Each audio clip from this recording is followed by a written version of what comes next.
The Banking Royal Commission will target the multi-trillion-dollar superannuation industry when its hearings resume next week.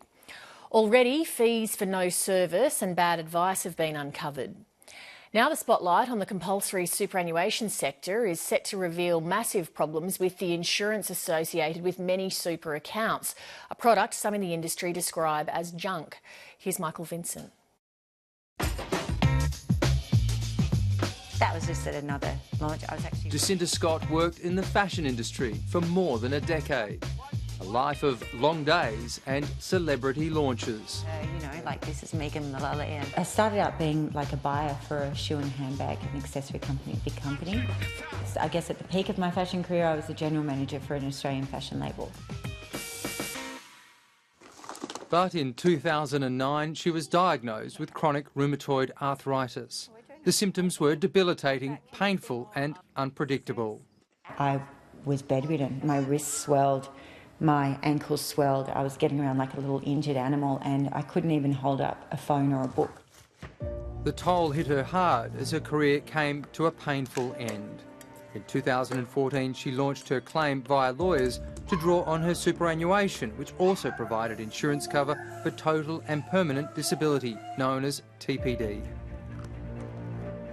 So he said, you've got two accounts, you've got two separate TPD insurances, and this is an advisor from AMP. It's not like some person. He goes, yep, you've got two separate TPD covers, you will be able to claim on those. And I was like, wow, what a relief. But despite paying fees on the two AMP super accounts for years, the company told her she may not meet the terms of the second policy because she already had one with AMP.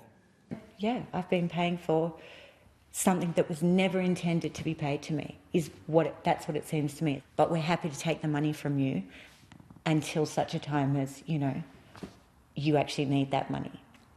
AMP sent Jacinta Scott this email just 3 weeks ago saying she may not meet the terms of the policy because she has an existing AMP flexible super policy at the time she joined the fund.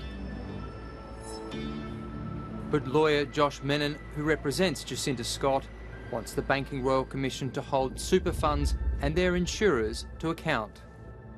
We are hoping to see a light shone very brightly into this issue of fees for no service and fees for no cover. We'd like to see the relationship between super fund trustees and their insurers scrutinised carefully, and the particular policy language which entitles what is effectively premium gouging by insurers to be identified and stopped. Unfortunately, the insurance companies have this tradition of trying to avoid paying out whenever they can, and there's various tricks that they use. But Jeff Morris has 3 decades of experience in the financial sector.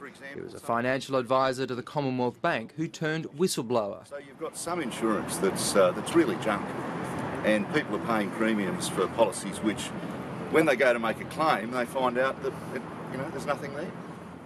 As a former director of an industry super fund, he's critical of retail funds run by the banks and institutions like AMP. They've been moving people from industry funds into their own superannuation funds, their retail super funds. Quite often that insurance is more expensive than the cover they had in the industry funds. So it's often not in the individual's best interest to be transferred. Some insurance customers who are awarded payouts also believe they've been shortchanged. Ian Thompson is a 63-year-old builder's labourer who injured his hip at work.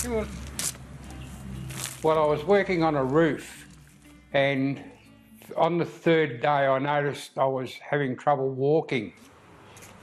He says his injury continued to worsen until he was unable to continue working.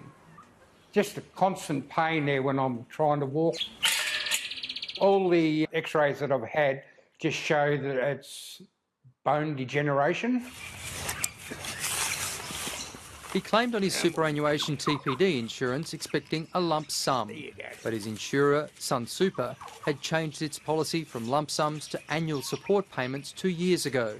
The company says it told super fund members of the change in a letter. I never signed anything. They take the money out every year for insurance against your policies, and now they're trying to weasel their way out of it by saying they have sent mail out. Sunsuper now pays TPD insurance in annual instalments, which would see Ian get $3,833 a year. That much money over a 5-year period is not going to help me at all. Nobody's going to employ a 63-year-old that can't walk 50 metres or 100 metres. So there's not many options out there for me now. Sunsuper declined to be interviewed, but told 7:30 in a statement today that under policy changes which came into effect at the start of the new financial year, Mr Thompson is now entitled to a lump sum payment. There was more good news for Jacinda Scott today. In response to questions from 7:30, AMP said it had only sought more information about her second policy and would pay the second TPD claim. The Banking Royal Commission's hearings resume on Monday with a focus on superannuation. But Jeff Morris believes the insurance industry deserves an inquiry to itself. This Royal Commission is just not going to have the time or the resources to really thoroughly probe this industry and expose all the problems. The problems go so far back and they are so entrenched. I mean, the insurance industry really could have had a Royal Commission of its own.